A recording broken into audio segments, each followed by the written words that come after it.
So one resource I would like to recommend is so the former SVP, Senior Vice President of Google, Laszlo Bock.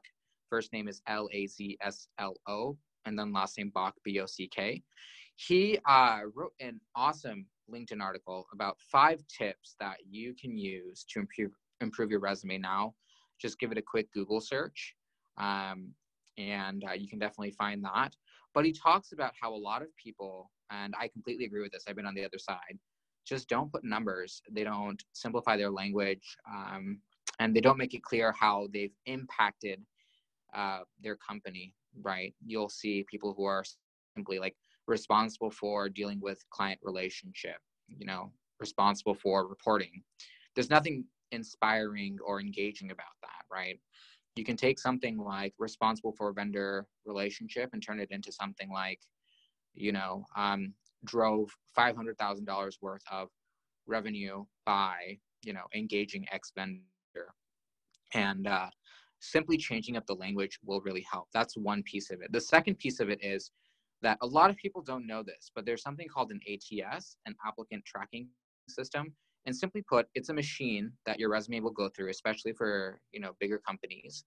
And it will scan the resume, it will break it down into the basic words, and then it allows the recruiters on the other end to kind of search it up like a database.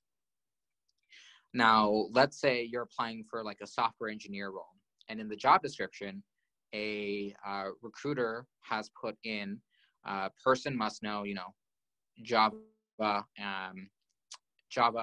Angular, et cetera, right?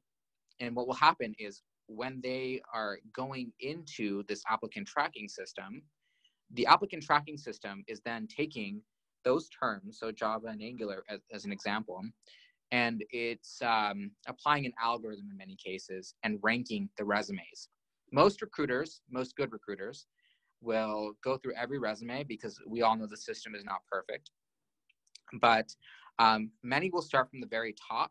And this has happened to me because I've done a few high volume recruiting roles, but we'll kind of lose our concentration and attention as we kind of go down. And so I always recommend, with these systems, you are actually tweaking your resume to make sure they're ATS optimized.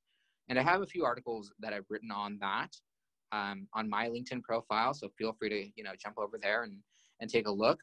But it's very important that your resume doesn't have tables, it doesn't have graphics, things like that, because what will happen is when the system is, looking at your resume, it's going to actually get confused. It's going to make a bunch of errors and things are not going to show up. And so when a recruiter is looking on the other end, you're on the very bottom of the pile without even knowing it. So that's really important as far as the resume goes. Now with the cover letter, this is a really key thing here. Most people hate writing cover letters because it's just a lot of text. It takes a lot of time and not a lot of people read it. And I would say, maybe I think the statistic is about 93% of recruiters don't bother reading the cover letter.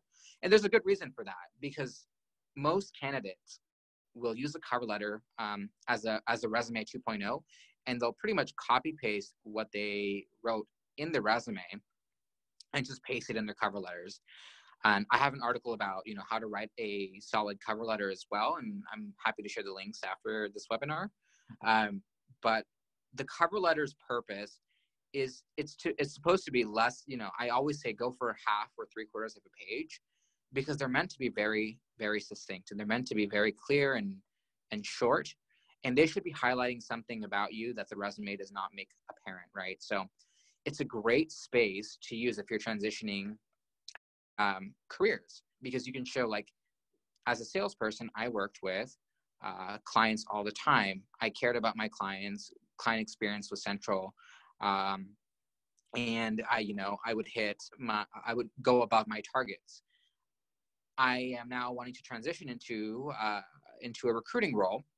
And although I don't have any experience in human resources, I believe that my client-centric attitudes and my ability to, over-deliver on my goals will be transferable.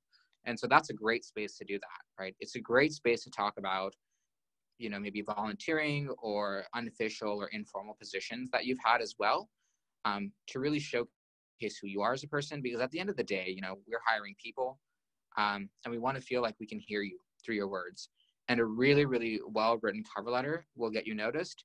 And also, you know, when you get to the final 2 candidates or final 3 candidates, a really well cover letter can sometimes tip the favor in your odds, because someone might not have known that context about you, but it'll give you maybe an extra 1 point, and that will be the deciding factor between whether or not you are going to get the job or somebody else will.